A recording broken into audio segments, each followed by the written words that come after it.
పరాభవనామ సంవత్సరంలో మేషాది ద్వాదశ రాశుల యొక్క గోచార ఫలితాంశాలను మనం తెలుసుకోబోతూ ఉన్నాం. తులారాశి వారి యొక్క ఫలితాంశాన్ని మనం ఇప్పుడు చూద్దాం. చిత్తా నక్షత్రంలో 3, 4వ పాదాలు, స్వాతి నక్షత్రంలో 1, 2, 3, 4 పాదాలు, విశాఖ నక్షత్రంలో 1, 2, 3 పాదాలు, మొత్తం 9 పాదాలు.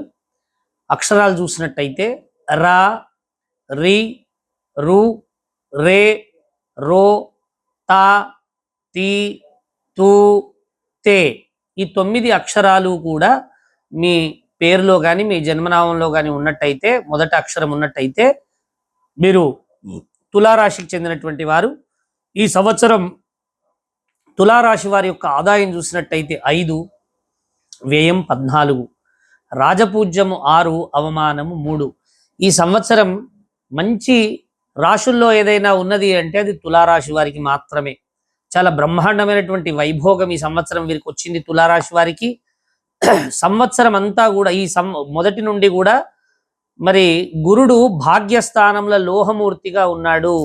మరి ఎన్ని రోజులు ఉంటాడయ్యా అంటే తులారాశి వారికి 3 నెలలు 9వ స్థానంలో ఉంటాడు, 5 నెలలు 10వ స్థానంలో ఉంటాడు, తిరిగి 3 నెలలు 11వ స్థానంలో ఉంటాడు, తిరిగి 10వ స్థానంలోకి వస్తాడు. అంటే సంవత్సరం నుండి గురుడు భాగ్యస్థానంలో లోహమూర్తిగాను, జూన్ 2 నుంచి లాభస్థానంలో తామ్రమూర్తిగాను, అక్టోబర్ 31 నుండి 10వ స్థానంలో రజితమూర్తిగాను, జనవరి 25 నుండి మరలా కర్కాటక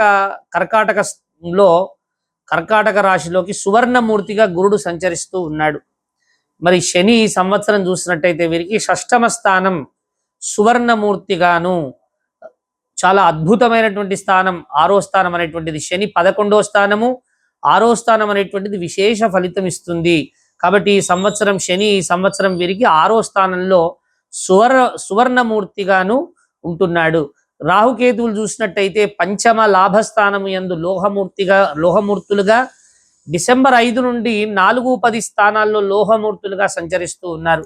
స్థూలంగా ఈ గ్రహగతులు పరిశీలించినట్టయితే తులారాశి వారు జూన్ నుండి చేయి పనుల యందు మంచి అనుకూలత ఏర్పడేటువంటి అవకాశం ఉంటుంది. నూతనంగా పెట్టుబడులు చాలా లాభసాటిగా ఉంటాయి. దీర్ఘకాలిక పెట్టుబడులు కలిసి వస్తాయి. ఉన్నత విద్య ఉద్యోగముకై చేయి విదేశీ ప్రయాణాలు కలిసి వస్తాయి. అలాగే విద్య, వైద్య, సాంకేతిక రంగాల్లో ఉన్నటువంటి వారికి సంఘంలో మంచి కీర్తి ప్రతిష్టలు లభించేటువంటి అవకాశం ఉంది.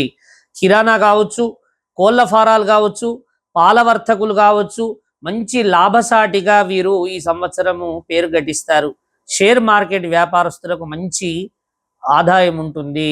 అలాగే గృహ లాభములు కలిగేటువంటి అవకాశం ఉంటుంది. చిరకాల బాకీలు వసూలయ్యేటువంటి అవకాశం ఉంటుంది. అవివాహితులకు వివాహ యోగ్యం కలిగేటువంటి అవకాశం ఉంటుంది. అక్టోబర్, నవంబర్ నెలలో వైద్య సేవలు తప్పనిసరి అగును వీరికి. కాబట్టి కాస్త ఆరోగ్యం జాగ్రత్తగా చూసుకోవాలి. సంఘం యందు మాటకు విలువ కాస్త తగ్గుతుంది. అక్టోబర్, నవంబర్ తర్వాత ప్రతి విషయంలో కాస్త కోపం ఎక్కువ అవుతుంది.